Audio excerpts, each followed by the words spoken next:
yang mungkin bisa kita sampaikan bahwasanya hukum tahlilan berputar di kalangan para ulama Syafi'i. Ada yang mengatakan makruh, ada yang mengatakan haram, ada yang mengatakan muhdats, ya. Kalau saya perhatikan dari perkataan para ulama Syafi'iyah, saya cenderung maksud mereka dengan makruh adalah haram, ya. Allah alam bisawab, apalagi itu yang dipahami oleh Zakaria Al-Ansari. Bukan pemahaman saya sekedar menukil, ya. Karena mereka mengatakan bid'ah mungkar. Bid'ah mungkar apa? Ya, bid'ah yang mungkar ya haram. Ada makruh yang mungkar, makruh enggak mungkar. Mungkar itu haram, ya. Bid'ah mungkarah, ya. Kemudian juga meskipun Imam Syafi'i mengatakan kata makruh, namun kita tahu bahwasanya dalam lafal Imam Syafi'i sering mengatakan makruh namun maksudnya haram. Jadi ini banyak. Imam Syafi'i sering mengatakan perkataan makruh namun maksud beliau adalah haram, ya. Dan saya nukilkan juga dalam buku saya, nukil-nukilan dari Imam Syafi'i, beliau mengatakan makruh padahal itu hukumnya haram, ya. Hukumnya haram. Ya, karena makruh bisa jadi makruh tanzih, yaitu dibenci. Tapi makruh ada makruh tahrim. Makruh bisa artinya haram, ya. Contoh di sini Imam Syafi'i mengatakan, saya nukilkan sebagiannya. Contoh Imam Syafi'i mengatakan, fa kullu man halafa bi ghairillahi karihtu lahu. Semua orang yang bersumpah dengan nama selain Allah aku makruhkan. Apa makruhnya? Haram, ya. Bersumpah dengan nama selain Allah syirik. Gimana syirik makruh? Tapi itu istilah ulama mutaqaddimin dahulu. Mereka terkadang ini juga berlaku pada Imam Ahmad. Imam Ahmad sering mengatakan makruh, ternyata hukumnya haram.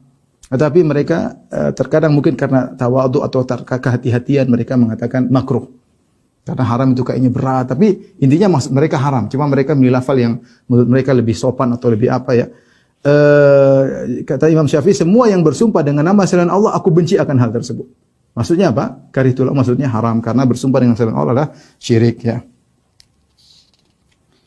Kemudian juga misalnya, wa akrahun niyah 'alal mayyit ba'da mauti. Aku benci meratap kepada mayat setelah mayat meninggal dunia, setelah dikubur. Baik, niyah hukumnya apa? Dosa besar, bukan cuma makruh. Dosa besar, tapi Imam Syafi'i menggunakan kata makruh, ya. Kemudian juga Imam Syafi'i mengatakan, wa akrahu lil muslim an ya'mala bina'an aw najaratan aw ghairahu fi kana'isihim allati li salawatihim. Aku tidak suka, aku makruhkan seorang muslim bikin bangunan untuk gereja, ya, yang mereka gunakan untuk ibadah mereka di situ. Yang jelas ini maksudnya hukumnya haram karena membantu melariskan acara kesyirikan, ya. Demikian juga, ya. Perhatikan Imam Syafi'i mengatakan, wa akrahu lil muhrim an yakhtuba ala ghairihi. Aku memakruhkan orang yang sedang ihram untuk berkhitbah kepada selainnya, ya. Kama akrahu lahu an yakhtuba ala nafsihi. Dan aku juga memandang makruh orang yang sedang ihram kemudian berkhitbah untuk dirinya, bukan yang pertama untuk orang lain dan berkhitbah untuk dirinya. Tapi kata Imam Syafi'i perkataan, wala tufsidu ma'siyatuhu bil khitbati in kahal halal. Tetapi maksiatnya tersebut, ya, dengan melakukan khitbah. Perhatikan Imam Syafi'i mengatakan seorang muhrim yang melakukan khitbah itu maksiat, tetapi dia mengatakan makruh. Berarti ini kita pahami makruh tersebut hukumnya haram. Makanya Imam Syafi'i mengatakan maksiat. Karena kalau melakukan makruh tidak dikatakan maksiat. Demikian juga Imam Syafi'i mengatakan, ya, Syirazi, ya, qala al-musannif rahimahullah, demikian juga diikuti oleh ulama yang lain, Syirazi. Wa yukrahu isti'malul awani dhahabi wal fiddah, dan dimakruhkan menggunakan bejana dari emas dan perak. Hukumnya haram. Kemudian Imam Nawawi berkata, wa hal yukrahu karahatan zi'u tahrim, ya, apakah ini makruh atau haram, ya. Yang benar bahwasanya perkataan Imam Syafi'i fil jadid dalam pendapatnya yang baru, yukrahu karahatut tahrim, maksudnya haram. Jadi terkadang lafalnya makruh tapi maksudnya haram, ya. Dan banyak, ya. Saya nukilkan banyak hal-hal yang di mana Imam Syafi'i mengatakan makruh tapi maksudnya adalah haram, ya. Dan Imam Nawawi berkata, wa qalu wa muradu Syafi'i bil karahati karahatu tahrim. Dan Imam Syafi'i kita mengatakan makruh maksudnya hukumnya adalah haram, ya. Baik. Saya bacakan perkataan Syekh Zakaria Al-Ansari, ya, ulama mazhab Syafi'i, ya, dalam kitabnya Asnal Matalib. Ya. Beliau wafat pada tahun 926 Hijriah. Beliau berkata, wa yukrahu, ini pakar ulama Syafi'i, ya, ahli. Beliau berkata, wa yukrahu li ahli Ai al-mayyit ta'amun ay sun'u ta'amin yajma'una alaihi nas, dan dimakruhkan, perkataan makruh, dan dimakruhkan bagi keluarga mayat untuk bikin makanan dalam rangka mengumpulkan orang-orang untuk makan di situ. Ya. Kemudian beliau berkata, dilanjutkan wastadalla lahu atau wastudilla lahu fil majmu' biqaul Jarir bin Abdullah. Dalilnya adalah perkataan Jarir bin Abdullah, kunna na'udul ijtima' ila ahli al-mayyit wa sun'uhum at-ta'ama ba'da dafni minan niyah. Kami para sahabat dahulu memandang kumpul-kumpul di rumah keluarga mayat kemudian mereka bikin makanan setelah dikuburkan mayat adalah niyah, dosa besar, bentuk meratap, ya. Kemudian berkata setelah itu, wa hadza dhahirun fit tahrim. Perhatikan. Kata Zakir al-Ansari, ini zahirnya adalah haram.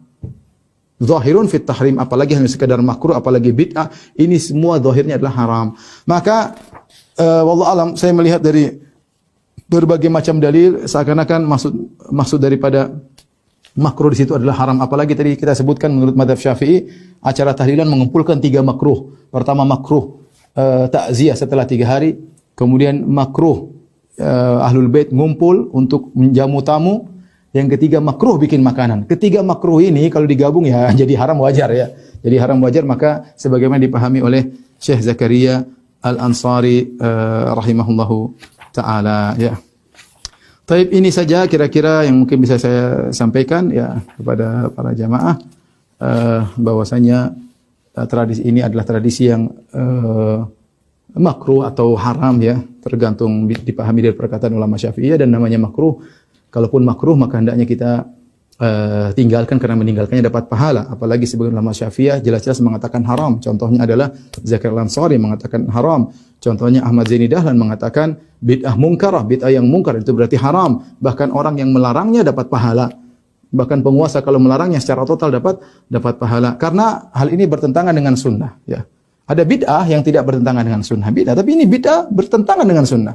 Sunnahnya kita kasih makanan sama orang ya, malah disuruh bikin keluarga mayat, harusnya kita kasih makan keluarga mayat, justru keluarga mayat disuruh bikin makanan ya. Ini bertentangan, maka kita nasihati saudara-saudara kita agar meninggalkan tradisi ini, apalagi tradisi ini kemudian dianggap wajib ya oleh banyak masyarakat ya, padahal tidak pernah ada dilakukan di zaman Nabi, para sahabat, para tabi'in, para tabi'ut tabi'in, para imam arba'ah juga tidak pernah melakukannya.